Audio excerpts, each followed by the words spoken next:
നിങ്ങൾ ഈ ഒരു റീഡിംഗ് കാണുന്ന സമയത്ത് നിങ്ങളുടെ വ്യക്തി എന്താണ് നിങ്ങളെക്കുറിച്ച് ഓർക്കുന്നതെന്ന് അറിയാം. 2 കാർഡ്സ് ആൻഡ് എനർജി പറയാം. അതിന് മുന്നേ നിങ്ങൾക്ക് ഇങ്ങനെയുള്ള ജനറൽ റീഡിംഗ് വീഡിയോസൊക്കെ കാണാൻ ആഗ്രഹമുള്ളവരാണെങ്കിൽ മറക്കാതെ ഈ ഒരു പേജ് ഒന്ന് ഫോളോ ചെയ്തേക്കുക. യൂട്യൂബിലാണ് കാണുന്നതെങ്കിൽ ഒന്ന് സബ്സ്ക്രൈബ് ചെയ്യുക. പിന്നെ പേഴ്സണൽ റീഡിംഗ് വേണ്ടവർ ഇൻസ്റ്റഗ്രാമിൽ ഒന്ന് DM ചെയ്താൽ മതി. റീഡിംഗ് എന്ന് DM ചെയ്യുക.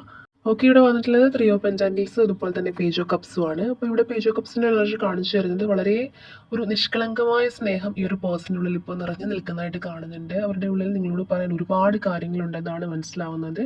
ചിലപ്പോൾ ഒരു സോറി പറയാനോ അല്ലെങ്കിൽ അവരുടെ ഇഷ്ടം പ്രകടിപ്പിക്കാനോ ഒക്കെ അവർ വളരെയധികം ഈ ഒരു സമയത്ത് ആഗ്രഹിക്കുന്നതായിട്ട് കാണുന്നുണ്ട്. അപ്പം നിങ്ങളുടെ ഒരു മെസ്സേജിനോ കോളിനോ വേണ്ടി അവർ മേ ബി കാത്തിരിക്കുന്ന ഒരു ടൈമും കൂടി ആയിരിക്കും ഇത്. അപ്പോൾ അവരുടെ ചിന്തകളിൽ ഇപ്പോൾ നിങ്ങളൊരു മനോഹരമായിട്ടുള്ളൊരു ഓർമ്മയായിട്ട് ഈ ഒരു നിമിഷം ഉണ്ടെന്നാണ് ഈ ഒരു കാർഡ് എടുത്ത് കാണിക്കുന്നത്.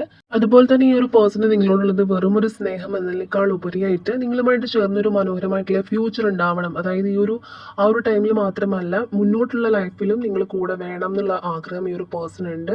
ആ ഒരു കാര്യത്തെക്കുറിച്ച് ഗൗരവമായിട്ട് ഒരു പേഴ്സൺ ചിന്തിക്കുന്നതായിട്ട് കാണുന്നുണ്ട്. അപ്പം നിങ്ങൾ തമ്മിലുള്ള പ്രശ്നങ്ങൾ എന്ത് തന്നെയാണെങ്കിലും ഇപ്പോൾ നോ കോണ്ടാക്റ്റിലാണെങ്കിൽ പോലും അത് പരിഹരിക്കാനും പരസ്പരം ഒരു ധാരണയോടുകൂടി മുന്നോട്ട് പോകാനും അവർ ഒരുപാട് ആഗ്രഹിക്കുന്നുണ്ട്.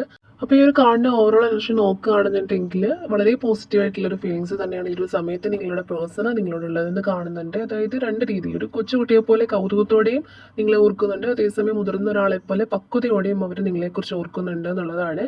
അപ്പോൾ ഈ ഒരു പോസിറ്റീവ് എനർജി നിങ്ങളിലേക്ക് ക്ലെയിം ചെയ്യാൻ വേണ്ടി യൂണിവേഴ്സിനോട് നിങ്ങൾ താങ്ക് യു പറയുക. താങ്ക് യു യൂണിവേഴ്സ് എന്ന് കമൻറ്റ് ചെയ്യാം.